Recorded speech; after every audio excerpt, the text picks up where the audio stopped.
Welcome विद्यार्थियों। Topic चल रहा था काव्य गुण, और काव्य गुण में हमने कल पढ़ लिया था प्रसाद गुण। कल हमने बात की थी प्रसाद गुण की, और प्रसाद गुण की विशेषता में हमने ये देखा था, इसकी परिभाषा में हमने देखा था कि जिसको पढ़ते ही चित्त में उसका पूर्ण अर्थ स्पष्ट हो जाए, यानी कि ऐसी रचना, ऐसी कविता, ऐसा दोहा, ऐसा सोरठा या ऐसे दोहे जिसको पढ़ते ही उसका पूरा अर्थ हम सही तरीके से ग्रहण कर ले, उनमें हमेशा प्रसाद गुण होता है। दूसरा हम बात करते हैं ओज गुण की। प्रसाद के बाद में दूसरे नंबर का है ओज गुण।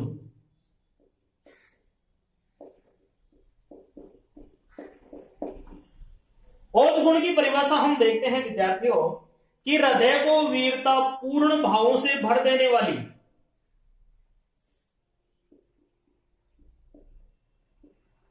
हृदय को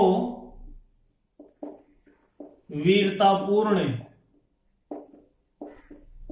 भावों से भर देने वाली क्या रचना संयुक्त दिवत्व वर्णों और कठोर वर्णों से युक्त रचना। ऐसा भी बोल सकते हैं कि हृदय को वीरतापूर्ण भावों से भर देने वाली जो रचना है, उसमें क्या होता है, हमारा जो हृदय है उसको वीरतापूर्ण भावों से भर देने वाली जो भी रचना है ओज गुण वाली होती है।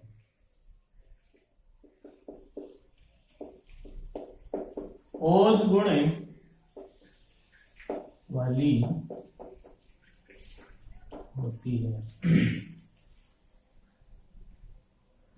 यानी कि ऐसी रचना जिसको पढ़ते ही हमारे अंदर जोश आ जाता है, उत्साह छा जाता है, हमारे शरीर के जो रोम हैं वो खड़े हो जाते हैं, जोश आ जाता है। जैसे 15 अगस्त 26 जनवरी को विद्यालय में डीजे बज रहा है, ए मेरे वतन के लोगों, जहां डाल डाल पे सोने की चिड़िया करती है बसेरा, वो भारत देश है मेरा। यानी कि ऐसी रचना, हर कर्म अपना करेंगे वतन तेरे लिए, दिल दिया है जहां भी देंगे। तो इस प्रकार की जो भी रचनाएं हैं उनको सुन करके हमारे अंदर जोश आ जाता है, यानी कि हृदय जो है वो वीरतापूर्ण भावों से भर जाता है। तो ऐसी रचना में हमेशा कौन सा गुण होता है? ओज गुण होता है। ओज का अर्थ होता है तेजस्विता। ओज जो है, इसकी अर्थ की बात करें, ओज का अर्थ तेजस्विता। ओज का अर्थ क्या होता है? तेजस्विता।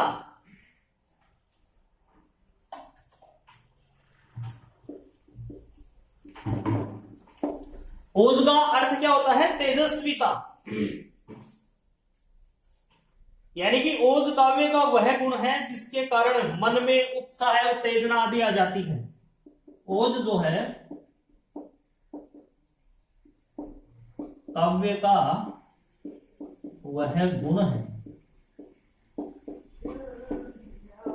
जिसके, ओज जो है वो काव्य का वह गुण है जिसके कारण मन में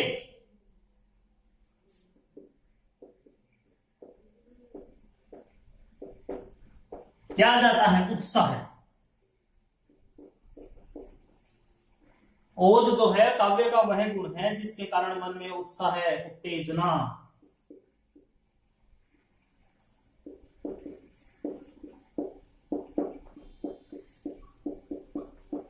तेजस्विता आ जाता है। तो ओज जो है आ जाती है, यानी कि उसमें उत्साह, उत्तेजना, तेजस्विता जो है वो हमारे अंदर आ जाती है। तो ओज की हमने परिभाषा क्या देखी कि हृदय को वीरतापूर्ण भावों से भर देने वाली रचना, ऐसी रचना जिसको पढ़ करके हमारे अंदर जोश आ जाए। देखो सीधी सी बात है, काव्य गुण। काव्य गुण विद्यार्थियों 3 ही प्रकार का होता है। पहला हमने देखा प्रसाद गुण।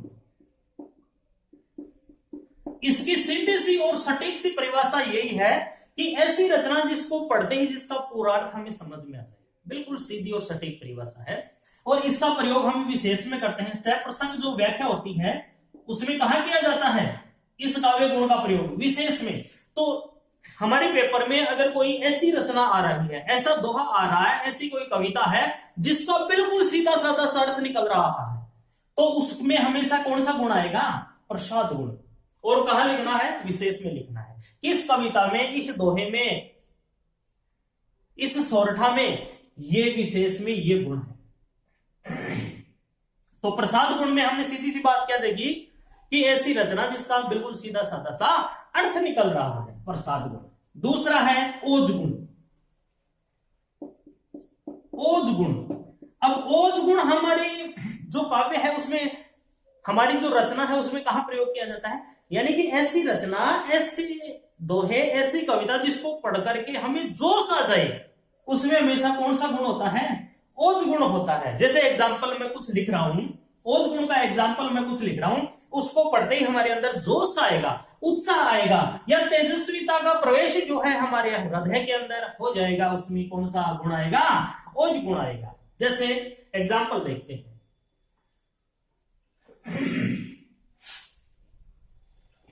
इसकी ओज जो गुण है उसका एग्जाम्पल हम देखते हैं।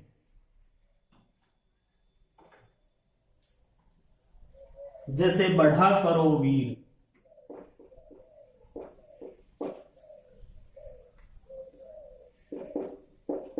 बढ़ो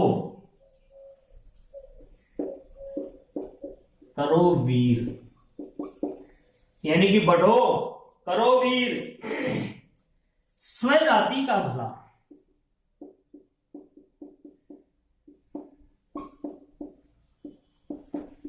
बढ़ो करो वीर स्वजाति का भला,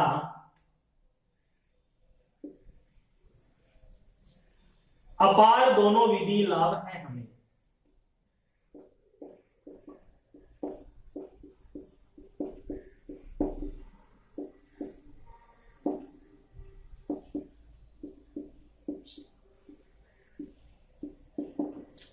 अपार दोनों विधि लाभ है हमें, किया स्व कर्तव्य उबार जो लिया, किया स्व कर्तव्य, किया स्व कर्तव्य उबार जो लिया,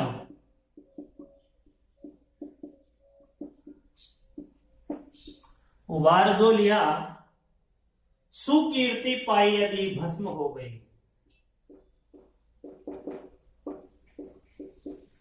सुकीर्ति पाई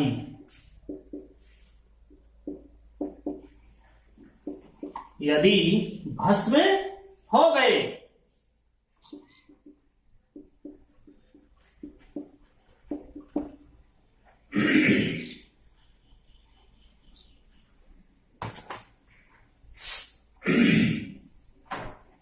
ये एग्जाम्पल है। बढ़ो करो वीर, अभी क्या कह रहा है कि हे वीरो तुम आगे बढ़ो, सब जाति का भला और अपनी जाति का भला करो। यानी कि हमारे देश की आन बान शान के लिए आपको आगे बढ़ना है। कवि जो है, कवि के विचार हैं, कवि अपने देश के नौजवानों को की तरफ इशारा करते हुए कहते हैं कि हे मेरे देश के नौजवानों, है मेरे देश के वीरों, तुम अपनी जाति का भला करने के लिए, अपने देश की आन बान शान की रक्षा के लिए तुम्हें आगे बढ़ना है। अपार दोनों विधि लाभ है हमें। अगर तुम इस प्रकार से आगे बढ़ोगे तो हमें लाभ ही लाभ है। किया सब कर्तव्य उबार जो लिया, यदि आपने अपना कार्य जो है वो पूर्ण निष्ठा और ईमानदारी से किया है, सुकीर्ति पाई यदि भस्म हो गए, इसमें अगर हमारे जान भी चली जाती है, हमारे प्राणों को हमें बलिदान भी देना पड़ता है, तो हम अपने देश में ही एक शहीद का दर्जा हमें मिलेगा और हम एक शहीद कहलाएंगे। अर्थात अपने लिए तो सभी जीते हैं, थोड़ा बहुत हम अपने देश और अपनी जनता के लिए जिए तो वास्तविक जीवन तो वो ही कहलाता है। तो इस प्रकार के एग्जाम्पल को पढ़कर के हमारे हृदय के अंदर जोश, उत्साह या फिर तेजस्विता का प्रवेश होता है। और अगर ऐसा होता है तो कौन सा गुण आ जाता है? ओज गुण आ जाता है। अब तीसरे नंबर का जो गुण है वह है विद्यार्थियों माधुर्य गुण। तीसरे नंबर के गुण की बात करते हैं, वह है माधुर्य गुण।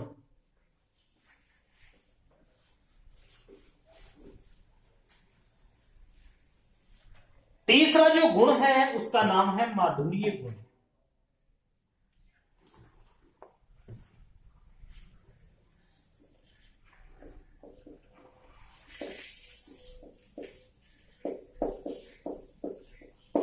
माधुर्य गुण।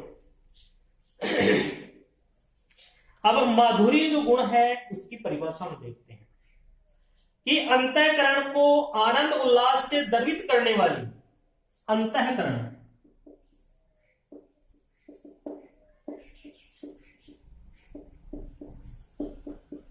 अंतःकरण को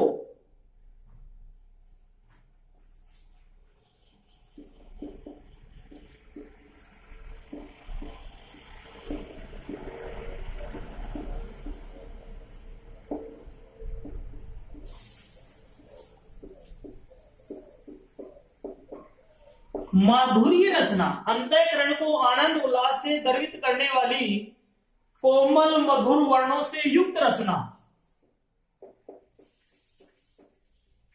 कोमल मधुर वर्णों से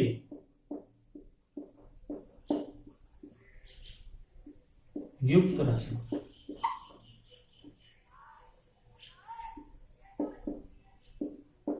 माधुर्य गुण वाली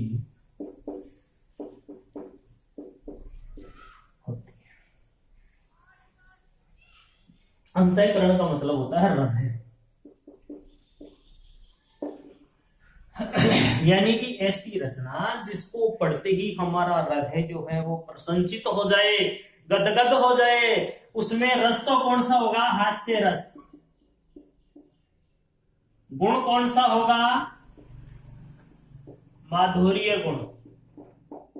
समझ गए कि ऐसी रचना जिसको पढ़ते ही हमारा हृदय प्रसन्नचित हो जाए, गदगद हो जाए, प्रफुल्लित हो जाए, आनंद में डूब जाए, उसमें हमेशा कौन सा गुण होता है?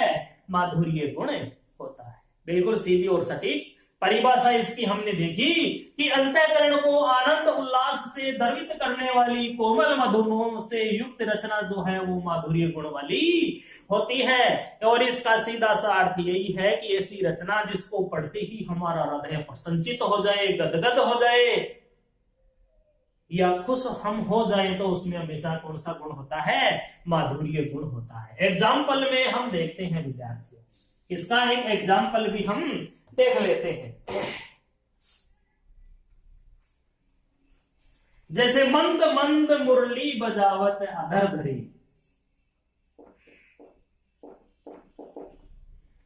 मंद मंद मंद मंद मुरली बजावत।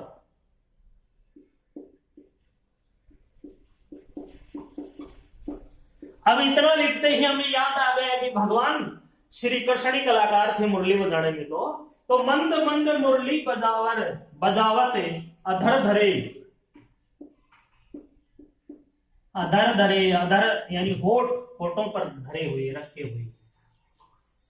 मंद मंद मुरली बजावत अधर धरे, यानी कि भगवान श्री कृष्ण जो है अपने होठों पर मुरली रख करके मंद मंद मधुर मधुर आवाज में बजा रहे हैं। मंद मंद निक्षो, मंद मंद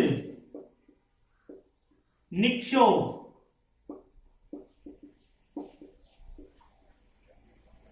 मुकुंद मधुवन, मुकुंद मुकुंद मधुबंती।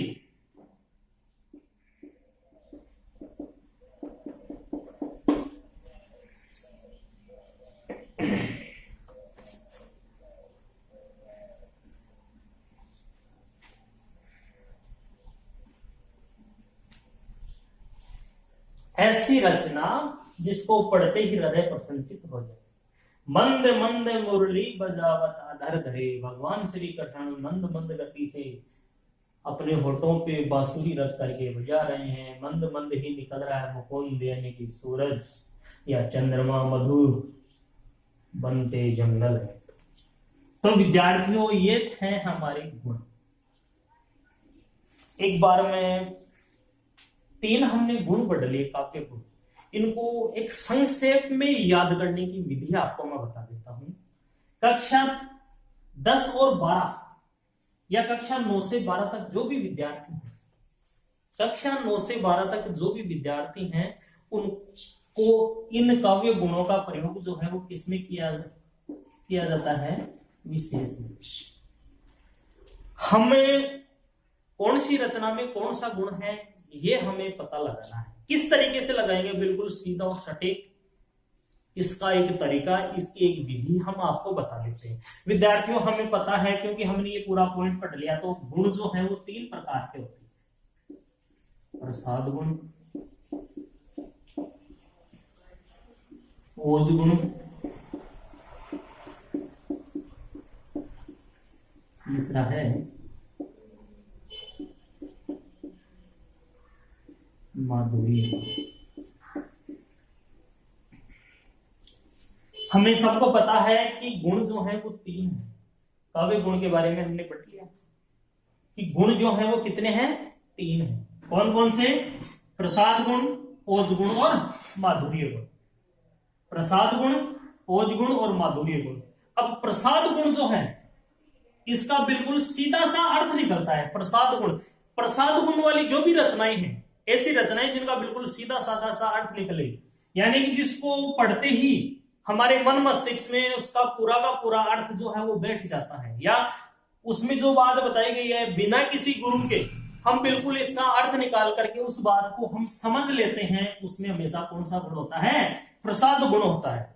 यानी कि जिस बात को हम पूर्ण तरीके से समझ जाते हैं, बिल्कुल सीधी और सरल उसके जो शब्द हैं वो होते हैं, और उसको पढ़ते ही हमारे मन मस्तिष्क में वो जो बात है वो बैठ जाती है, उसमें हमेशा कौन सा गुण होता है? प्रसाद गुण होता है।